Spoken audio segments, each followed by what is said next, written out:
안녕하세요. 하늘가족 여러분. 함께 말씀을 통해 하늘 생명과를 맛보는 행복한 시간이 되었습니다. 설 연휴는 잘 보내셨나요? 이번 주에는 내 백성을 우유로 하라는 제목으로 공부하겠습니다.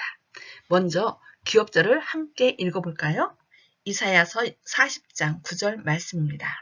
시작! 너는 높은 산에 오르라. 아름다운 소식을 예루살렘에 전하는 자여. 너는 힘써 소리를 높이라.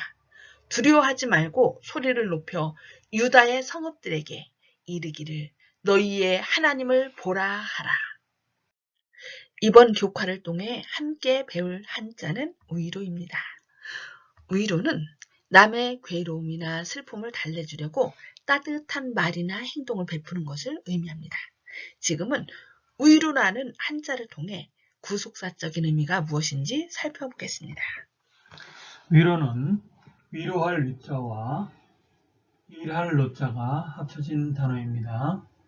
위로할 위자는 벼슬 위자와 마음심자가 합쳐진 것인데요.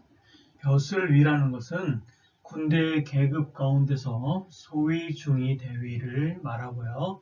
두려워하지 말고 싸우라는 뜻이 있습니다.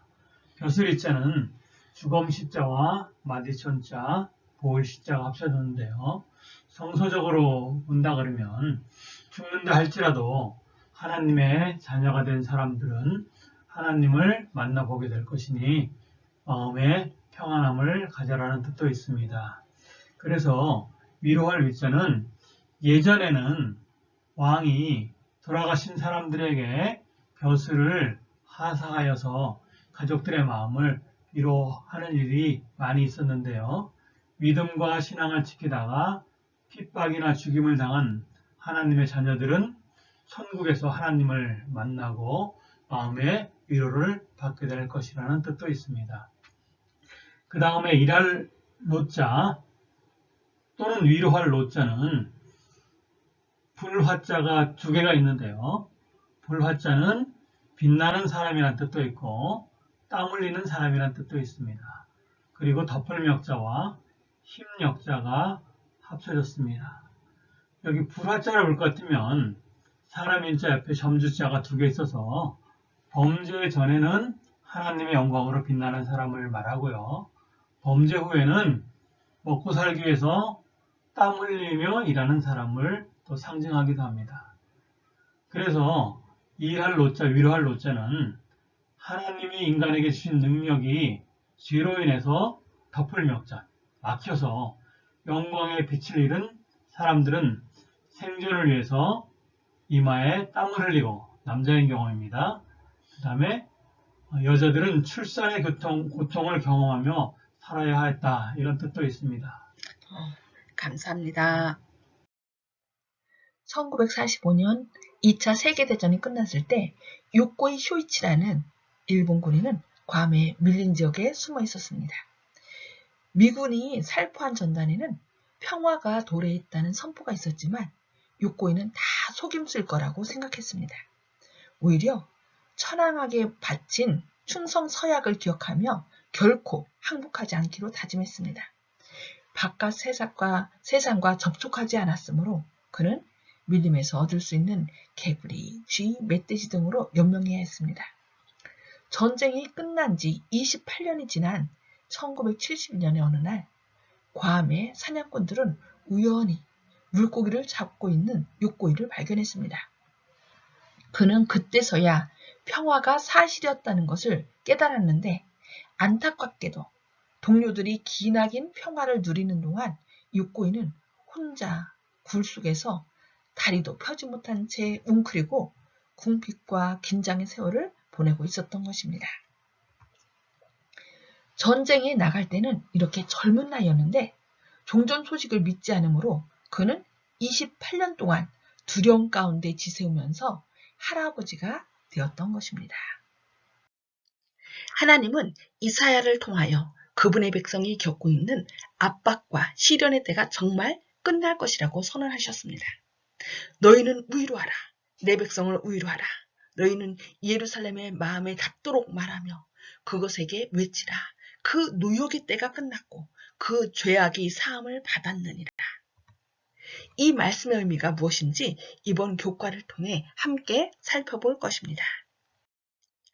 이번 교과의 학습 목표입니다. 첫째, 인류에게 가장 절실한 필요는 하나님의 임재와 그분의 말씀에서 비롯된 위로임을 깨닫는 것입니다. 둘째, 우리를 능히 구원하실 수 있는 창조주 하나님의 자비와 능력 앞에 겸손히 자신을 낮추는 것입니다. 셋째, 인류의 구세주이신 예수님의 재림을 맞이할 수 있도록 복된 소식을 전하여 사람들을 준비시키는 것입니다. 이사야서의 구조를 먼저 살펴보겠습니다. 1부는 1장에서 35장까지 이야기로 유대 나라와 그 주변 국가의 범죄에 대한 책망과 심판의 기별을 다루고 있습니다. 2부는 지난주에 공부한 것으로 36장에서 39장에 나오는 역사적인 사건을 다루었습니다. 유다왕 히스기야의 반란에 화가 난 사네립의 침략, 그리고 그 위기의 순간에 하나님께 부르짖는 히스기야, 그 응답으로 천사를 보내 하루아침에 18만 5천 명의 아수르 군사들을 죽이심으로 유다를 구원하시는 하나님. 사건은 극적으로 반전됩니다. 이 사건 후에 병이 들어 죽을 것이라는 하나님의 기별을 들은 히스기야. 그는 또다시 하나님께 살려달라고 기도합니다. 하나님은 죽지 않고 살 것이라고 말씀하시는데 히스기야는 그 표징으로 해 그림자를 10도 물러가게 해달라고 요청합니다. 해 그림자가 10도 물러난 사건은 세계를 놀라게 했고 바빌론에서는 그 원인을 살피던 중 유대왕 히스기야와 관련된 일이었음을 듣고 사절단을 보냅니다. 그러나 애석하게도 히스기야는 하나님께 영광을 돌리지 않고 자신의 영광을 높였으며 바빌론의 사절단들에게 금은 보화를 다 보여주었습니다. 이로 인해 이사야 선지자로부터 그가 보여준 금은 보화와 그에게서 태어날 후손들이 바빌론으로 다 잡혀갈 것이라는 예언을 듣게 됩니다. 3부는 40장에서 66장까지 예언으로 그로부터 150년 후에 있을 위로와 구원의 예언을 다루고 있습니다. 미래를 위한 위로. 너희 하나님이 가라사대 너희는 위로하라. 내 백성을 위로하라.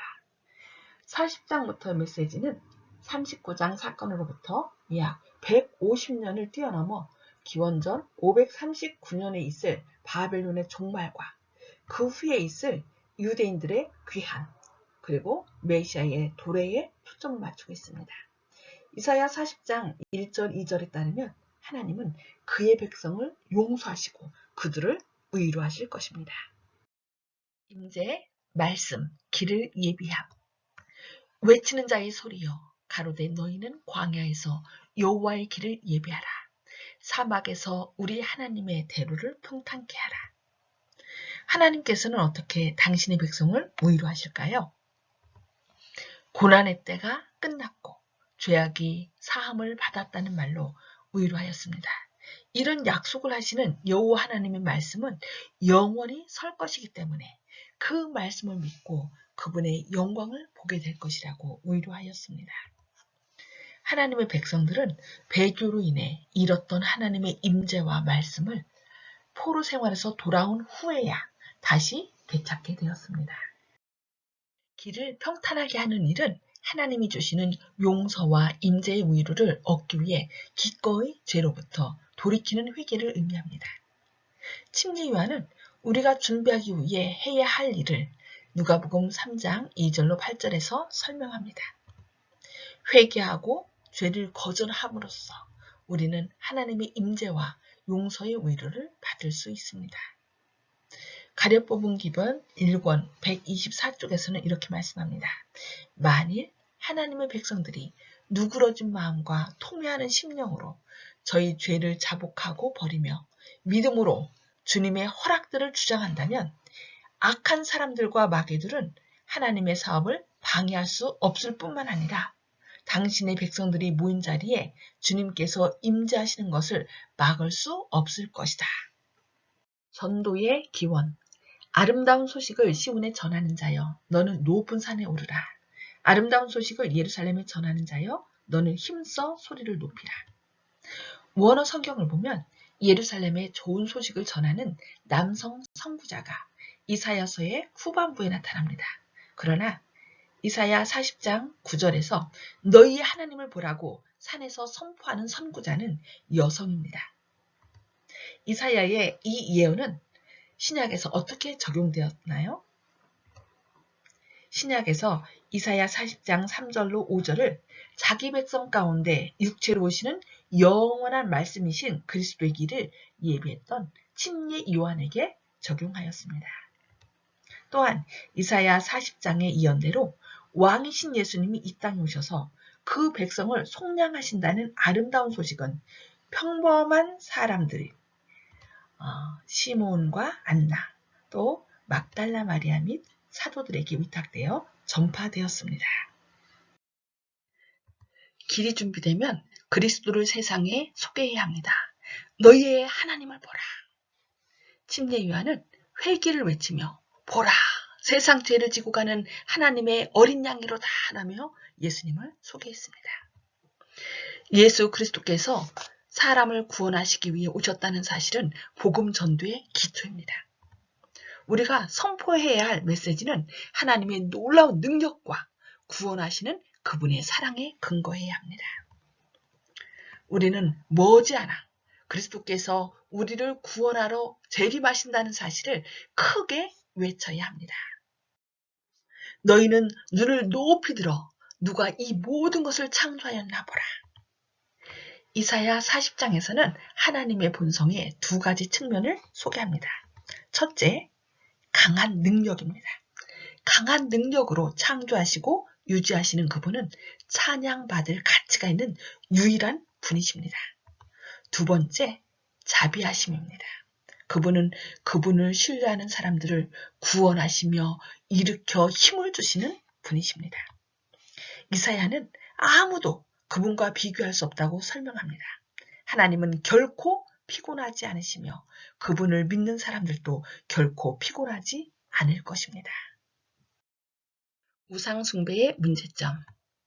우상은 장인이 부어 만들었고 장색이 금으로 입혔고 또 위하여 은사슬을 만든 것이니라. 이스라엘은 하나님을 금송아지로 우상화했습니다. 그러나 하나님은 우상을 통한 예배를 단호하게 거부하셨습니다. 너희는 아무 형상이든지 만들지 말며 그것들을 섬기지 말라. 우상을 섬기는 것은 첫째와 둘째 계명을 범하는 행위입니다.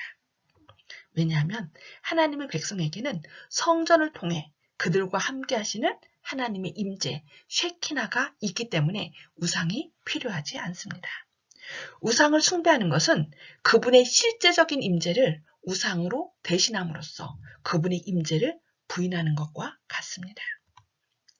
그래서 선지자들은 우상 숭배를 영적 간음이라고 칭했습니다. 우상은 반드시 물리적인 모양을 가지고 있지 않을 수도 있음을 기억하십시오.